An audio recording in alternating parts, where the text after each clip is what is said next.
ምነው ቆየ ትሉኛላችሁ በእንግሊዘኛ ምነው ቆየ all right this one has got a beautiful expression what took you so long right what took you so long እየጠበቅኩ ነበርኮ በሉኝ እስቲ እየጠበቅኩ ነበርኮ all right so you can say I am waiting for you አይደል I am waiting for you I am waiting for you Vicene አትመጣም ብዬ በጣም ፈርቼ ነበር ሶስተኛው ነው አትመጣም ብዬ በጣም ፈርቼ ነበር ምን ይሆናል I was worried or I thought you would never show up. I thought he would just show up here.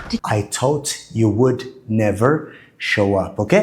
I thought you would never show up ካላችሁኝም ልክ ነው ማለት ነው። አራተኛው መጠበቅ ሰልችቶኛል ወይ ደግሞ አንተን መጠበቅ ሰልችቶኛል. I'm tired of waiting for you ወይም ደግሞ I'm tired of waiting. Okay? I'm tired of waiting ካላችሁኝ መጠበቅ ሰልችቶኛል ወይ ደግሞ አንተን መጠበቅ ከሆነ ደግሞ for you መጨረሻ ላይ አድርጉበት ነው. Tired of waiting. Okay, የማትመጣ ከሆነ አሳውቀኝ. ይሄ ምን ይሆናል? Let me know if you're not coming.